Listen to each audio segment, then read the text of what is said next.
coronavirus test kits being flown by chopper to the Grand Princess cruise ship after reports of a suspected outbreak of COVID-19. I was worried mainly because my parents are elderly and my mom has asthma. So yeah, I'm very worried if she would get ill, what might happen. Debbie Loftus and her parents are among the 2,400 passengers circling more than 60 miles off San Francisco, not allowed to disembark. Just hours ago, Vice President Mike Pence gave the results. 21 individuals on the Grand Princess tested positive.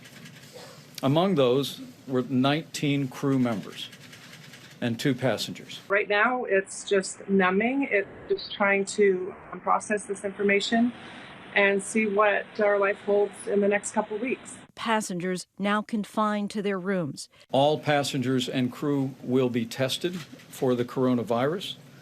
Those that need to be quarantined will be quarantined. Those that require additional medical attention will receive it.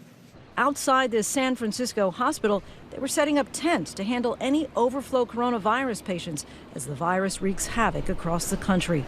In the United States, there are hundreds of cases in at least 26 states with at least 17 deaths.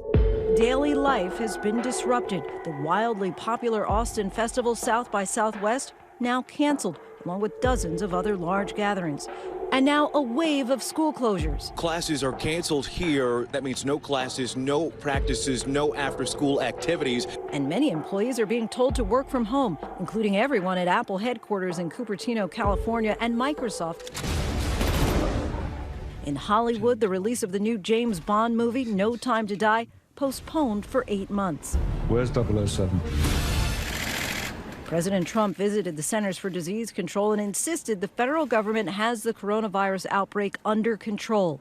The head of the CDC agreed. At the present time, the general risk to the American public remains low.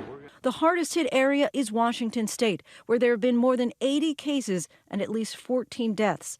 Seattle's iconic Pike Place Market, normally bustling with tourists and shoppers, virtually deserted yesterday. It's like a ghost town. The epicenter is here, the Life Care Center in Kirkland, where at least 10 people have died. Families are outraged at the lack of response.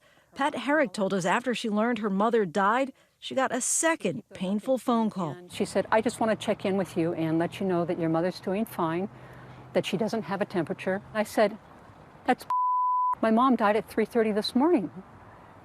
And she was like, oh my God, you know, that wasn't in the chart. They don't care. They don't care about the elderly. Colleen Mallory's 89-year-old mother, Peggy, who suffers from dementia, shared a room with one of the patients who died from the virus, but hasn't been tested for the virus since Life Care says she doesn't have symptoms. We're here at the epicenter, and I feel like everyone is in panic mode. I think we feel like we're in a black hole here. Tonight, for the first time, we're hearing from a resident inside. Susan Haley has a cough and is waiting for test results. Do I want to leave? Yes, absolutely yes. It's not that the people aren't nice. It's that I don't like being trapped. Help for the beleaguered facility is now on the way. Officials there announcing that a team of 30 federal health professionals are being sent. This is like a flu on steroids. On the other side of the country, the virus is quickly spreading in the New York City area. I'm not urging calm. I'm urging reality. I'm urging a factual response as opposed to an emotional response. There are at least 44 confirmed cases of COVID-19 in New York State, with most of them linked to a Westchester County lawyer who's still hospitalized in the ICU. About 4,000 people now under quarantine in New York State. The epidemic started in China, in Wuhan. That city has now been on lockdown for 2 months. Its 11 million inhabitants mostly out of sight. Streets deserted, public transportation almost non-existent. But there is encouraging news. New infections in China seem to be slowing down. Health officials credit China's strict quarantine. But around the world, the virus is spreading rapidly. We are now on the verge of reaching 100,000 confirmed cases. The visual impact is dramatic.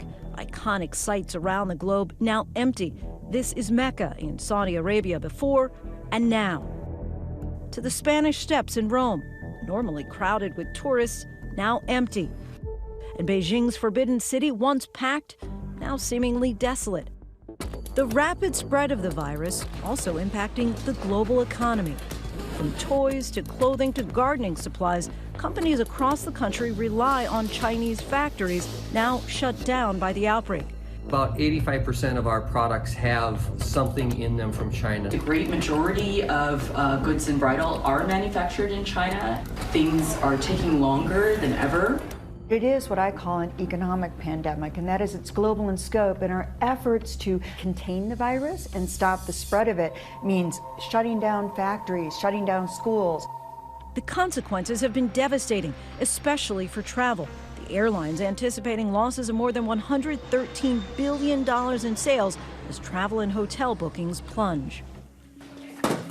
Uncertain times are driving some to extreme measures. Austin-based Mira Safety says their military-grade gas masks and hazmat suits are in high demand. Regular people who are looking for ways to protect themselves in case this becomes a much bigger threat. The reality, we don't need gas masks. We don't need hazmat suits. When you hear public health officials say, everything's fine, don't panic, I think it runs the risk of being dismissive and actually causing people to panic. It's very important to say, we don't know.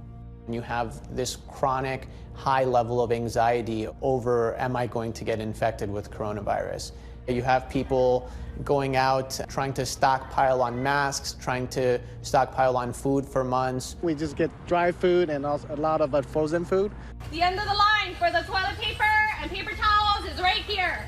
In some parts of the country, endless lines and empty shelves are a new reality. We're seeing price gouging, things like $100 for a bottle of Purell on Amazon.